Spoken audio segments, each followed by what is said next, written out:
تو کہا اگر تم اپنی جانوں پہ ظلم کر بیٹھو تو میرے محبوب کی چوکھٹ پہ آ جاؤ.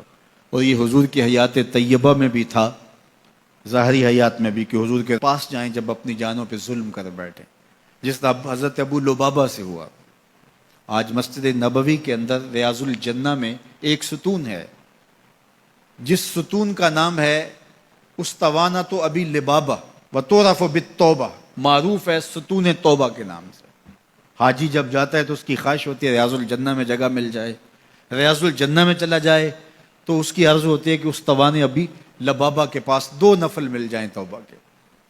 یہ حضور کے مصلی سے حجرہ عائشہ کے درمیان میں پڑتا ہے. ابو لبابہ سے ایک معاملہ ہو گیا، بنو قریظہ کو انہوں نے ایک راز بتا دی، اس طرح اشارہ کر کے جو کہ تمہاری گردن کاٹ دی جائے گی. یہ غزوہ احزاب کے بعد پھر خود ہی انہیں احساس ہوا کہ مجھ سے غلطی ہو گئی ہے، تو انہوں نے اپنے آپ کو ستون کے ساتھ بندھوا دیا اور کہا کہ جب تک میری توبہ نہیں ہوگی اتنی دیر تک یہیں بندھا رہوں گا.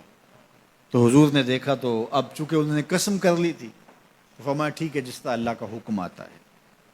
اور حضور جاتے ہیں آتے ہیں، رستے میں یہ ستون پڑتا ہے تو حضور کے دل سے ان کے لیے مغفرت کی دعائیں نکلتی کہ اللہ انہیں معاف کر دے. 6 دن اور 6 راتیں مسلسل وہ ستون کے ساتھ بندے رہے کہ میرا گناہ معاف ہو جائے. اللہ اکبر. پھر اللہ کے محبوب پر وحی نازل ہوئی، ابھی پردے کے حکام نہیں اترے تھے.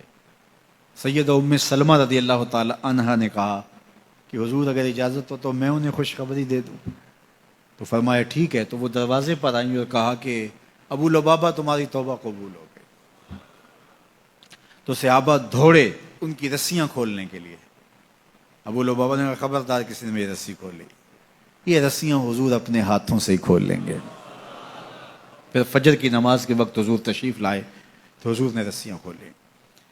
تو استوان ابی لبابہ کے نام سے اب بھی وہ ستون موجود ہے وہاں. جب ترکوں نے مسجد نبوی تعمیر کی تو اس مقام کے اوپر جو ہے وہ ستون بنایا. اور آج بھی جب حجاج زائرین جاتے ہیں تو وہ اس ستون کے پاس 2 نفل پڑھتے ہیں، اور وہاں 2 نفل پڑھ کے جب دعا مانگی جاتی ہے تو گناہ معاف کر دیے جاتے ہیں. یہ علامت ہے اس بات کی کہ صحابہ گناہ کر بیٹھتے تو حضور کے پاس آتے. اب حضور کے وصال کے بعد بھی یہ عمل صحابہ میں جاری رہا، تابعین میں جاری رہا، بعد میں آنے والوں کے لیے جاری رہا، اور آج تک امت وہاں جا کے حضور سے شفاعت کی طلبگار ہوتی ہے اور اپنے گناہوں کی معافی اللہ کی حضور کے وسیلے سے طلب کرتی ہے. صاحب مدارک نے لکھا اسی آیت کریمہ کے تحت کہ حضور کے وصال کا 2 یا 3 دن تھا. ایک عربی دیہاتی دور دراز سے سفر کر کے مدینۃ المنورہ پہنچا حضور سے ملنے کے لیے. جب داخل ہوا تو پتہ چلا کہ حضور کا تو وصال ہو گیا 3 دن پہلے. تو پھر اس پہ کیا گزری؟ اس نے رونا شروع کر دیا اور حضور کے روضے پہ آیا، قبر انور کی مٹی کو اپنے سر پہ ڈالتا اور کہتا حضور میں تو گناہوں کی بخشش کے لیے آیا تھا، اللہ کا کلام پڑھا تھا اگر اپنی جانوں پہ ظلم کر بیٹھو تو محبوب کی چوکھٹ پہ آ جاؤ. مجھے یہاں آ کے پتہ چلا ہے کہ آپ تو وصال کر گئے ہیں، تو میں تو نہیں جانا جب تک گناہوں کی مغفرت نہ ہو. ضد کر بیٹھا تیرے کولوں انج منگاں گا جویں اڑیاں کرے ایانا. تو وہ ضد کر بیٹھا حضور کے روضہ انور کے پاس، قبر نور کے پاس بیٹھ گیا، مٹی لا کے سر میں ڈالتا اور کہتا کہ حضور میں تو بخشش و مغفرت کے لیے آیا ہوں، میں نے تو نہیں جانا جب تک میری مغفرت نہ کر دی جائے.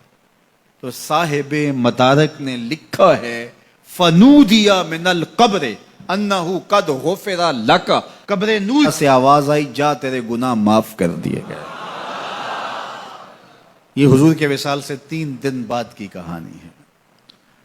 اور اس کے ایک عرصہ بعد امام عطبی کہتے ہیں میں حضور کے روضے کے پاس بیٹھا تھا اور ایک دیہاتی آیا اور اس نے بھی فریادیں کی اور فریادیں کر کے چلا گیا، اور میں بیٹھا تھا، بیٹھے بیٹھے اونگ آ گئی تو حضور کی زیارت خواب میں ہوئی اور آپ نے فرمایا اے عطبی اٹھو اور اس عربی دیہاتی کو ڈھونڈو اور جب مل جائے میری طرف سے جنت کی بشارت دے دو.